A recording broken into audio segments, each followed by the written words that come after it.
اسی لیے میرے آقا صلی اللہ تعالیٰ علیہ وسلم سے سوال کیا گیا تھا، صحابہ نے پوچھا دنیا کی طاقتور چیزوں میں بڑی طاقت والی چیز کون سی ہے؟ ترتیب وار حضور اکرم صلی اللہ تعالیٰ علیہ وسلم نے ارشاد فرمایا لوہا ہے، لوہا بہت مضبوط چیز ہے۔ صحابی نے پوچھا کیا اس سے بھی زیادہ طاقتور کوئی چیز ہے؟ کہا ہاں، اس سے بھی زیادہ اگر طاقت آگ میں ہے، کیونکہ آگ لوہے کو پگھلا دیتی ہے۔ پوچھنے والے نے کہا کیا آگ سے بھی زیادہ طاقت کسی میں ہے؟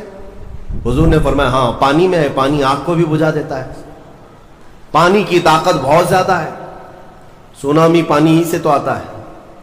اور اس کے بعد پھر پوچھنے والے نے کہا کیا پانی سے بھی زیادہ طاقت کسی کی ہے؟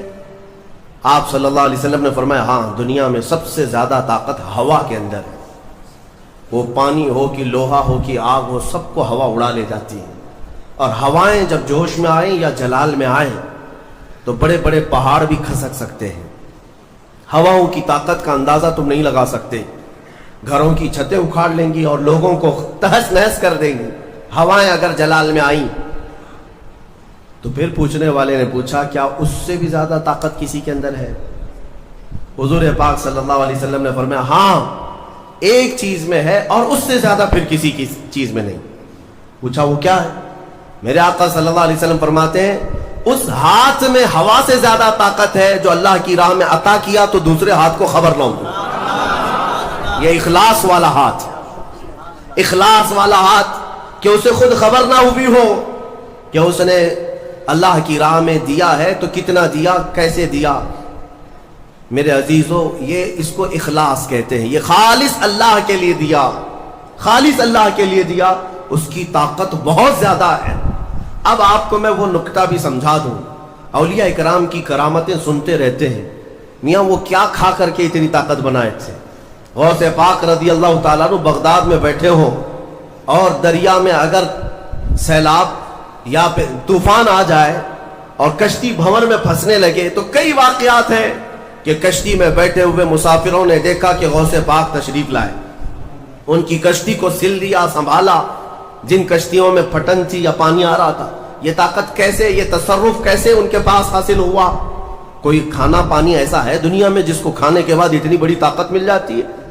میرے عزیزو، یہ اولیاء کاملین کے پاس جو بھی طاقت تھی وہ اخلاص کی طاقت تھی، وہ جو عمل کرتے تھے وہ خالص اللہ کے لیے کرتے تھے، خالص اللہ کے لیے، اور وہ اپنے آپ کو تک فنا کر چکے ہوتے اللہ رب العزت کی بارگاہ میں۔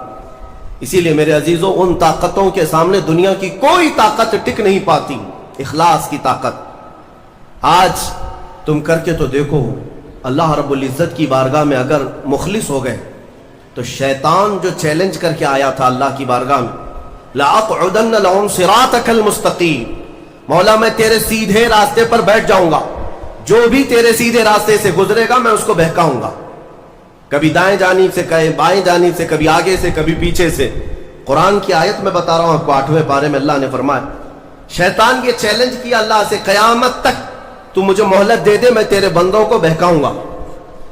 اور پھر اللہ تبارک و تعالیٰ سے وہ کہتا ہے کہ ان سب کو سیدھے راستے سے میں ہٹاؤں گا، لیکن شیطان نے آخر میں ایک جملہ یہ بھی کہا، مولا یہ جتنے بھی سیدھے راستے پر چلیں گے ان کو بہکا تو دوں گا، الا عبادک منہم المخلصین، مگر تیرے وہ بندے جو اخلاص کے ساتھ تیری عبادت کرتے ہیں ان پر میرا داؤ نہیں چل سکے گا، میں انہیں نہیں بہکا سکوں گا۔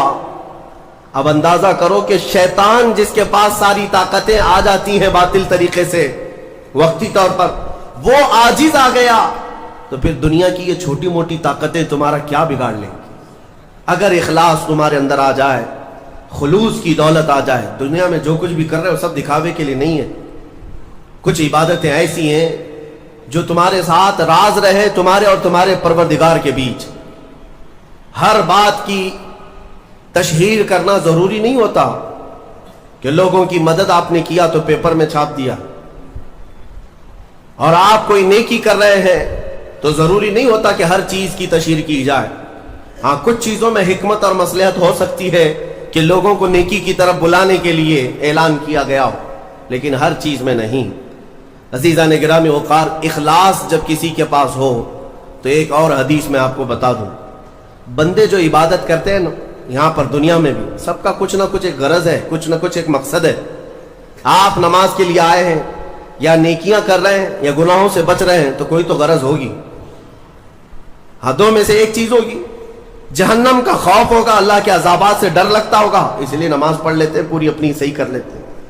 یا تو پھر جنت کی نعمتوں کا شوق ہوگا کہ جنت میں جانا ہے, صحابہ تابعین اولیاء کاملین کے پڑوس میں رہنا ہے. یا تو شوق ہے یا تو ڈر ہے, اور یہ دونوں چیزیں بندے کو عبادت کرواتی ہیں. قیامت کے دن کے متعلق حدیث میں ملتا ہے, جب بخشے گئے ہوئے لوگ جن کو جنت بھیجا جا رہا ہے, جنتیوں کی بات کر رہا ہوں, عام کی نہیں, تو اس میں 3 کیٹیگری ہوں گی.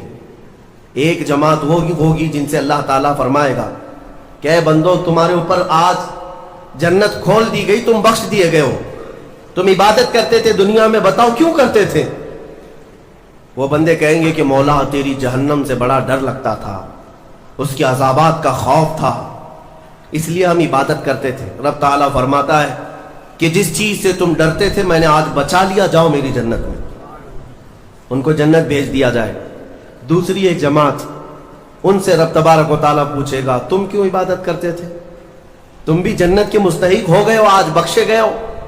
وہ لوگ کہیں گے کہ مولا ہمیں تیری جنت کی نعمتیں سننے کے بعد اس قدر شوق تھا کہ ہم وہ نعمتیں حاصل کرنے کے لیے دن رات عبادت کیے, ذکر کیے, تسبیح پڑھے, اور آج کامیاب ہوئے. رب تعالیٰ فرماتا ہے میری جنت کی خواہش کرنا بھی نیکی ہے, جاؤ میں تمہیں جنت دیتا ہوں.